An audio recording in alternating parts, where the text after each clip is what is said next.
அனைவருக்குமே வணக்கம். சற்று முன் கிடைத்திருக்கக்கூடிய ஒரு மிக மிக முக்கியமான செய்தி ஒன்று வெளியாகி உள்ளது.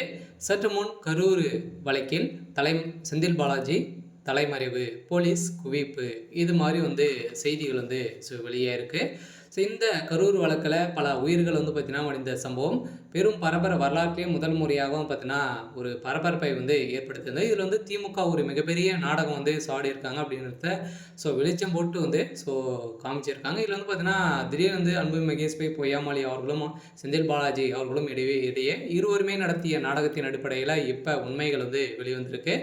இதன் அடிப்படையில் தான் இப்போ அதிரடியாக செந்தில் பாலாஜி அவர்கள் கைது செய்யப்படணும் அப்படின்ற மாதிரி மக்கள் ஆவேசத்தோடு பார்த்தீங்கன்னா இப்போ செந்தில் பாலாஜிக்கு கரூர் மக்கள் எதிர்ப்புகள் தெரிவித்திருக்காங்க. இந்த எதிர்ப்புகளின் அடிப்படையில் அவர் வீட்டுக்கு பார்த்தீங்கன்னா திடீர் இன்று காலை குவிக்கப்பட்ட சம்பவத்தின் அடிப்படையில் அங்கு பரபரப்பை ஏற்படுத்தியிருக்கு. சில செந்தில் பாலாஜி அவர்கள் திடீர்னு பார்த்தீங்கன்னா கரூரில் தலைமறை ஆகியிருக்காரு. சில போலீஸ் வலைவீசி தேடிட்டு வராங்க அப்படின்ற மாதிரி ஒரு தகவல் வெளியாக இருக்குது. இதுக்கு அனைத்துக்குமே செந்தில் பாலாஜி அவர்கள் தான் காரணம். திமுகவுடைய தலைமையகம் ஏவி விட்ட ஒரு பினாமியாக தான் பார்த்தீங்கன்னா செந்தில் பாலாஜி அவர்கள் இருக்கார். சில எந்த இடத்துலையுமே நடக்காத சம்பவம் செந்தில் பாலாஜியுடைய கோட்டையில் நடந்திருக்கு அப்படின்னா செந்தில் பாலாஜி அவர்களுக்கு இவ்வளோ கெடுகட்ட செயல் செஞ்சுருக்காரு.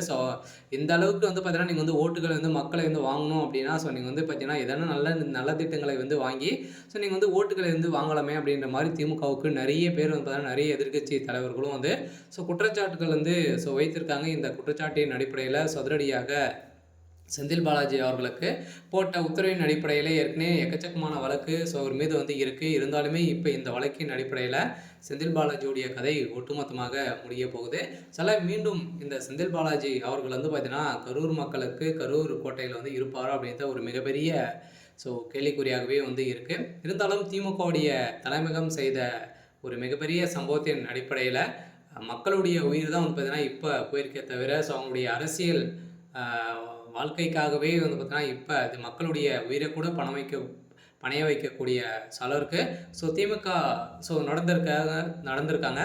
இந்த சம்பவத்தின் அடிப்படையில் தான் இப்போ அதிரடியாகவும் பார்த்தீங்கன்னா செந்தில் பாலாஜி அவர்களுக்கு எதிர்ப்புகள் தெரிவித்திருக்காங்க. இதுக்கு மேலே பார்த்தீங்கன்னா நீதிமன்றம் என்ன தீர்ப்பு வழங்க போகிறாங்க, சிபிஐயும் அவர்களும் பார்த்தீங்கன்னா இதில் ஈடுபட்டு விசாரணைக்கு உட்படுத்த போகிறோம் அப்படின்றது பார்த்தீங்கன்னா இப்போ ஒரு விசாரணை இருக்குது. இந்த விசாரணையின் அடிப்படையில் இப்போ அதிரடியாக திமுகவுடைய தலைமையகத்தில்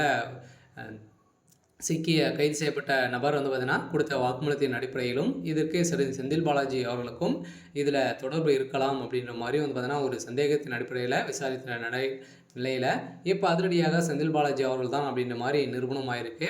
சரி, ஓகே. இன்றைக்கான அப்டேட் பார்த்தீங்கன்னா இதுதான். மறக்காமல் நம்மளுடைய சேனலை சப்ஸ்கிரைப் பண்ணி சப்போர்ட் பண்ணுங்கள். தேங்க்யூ.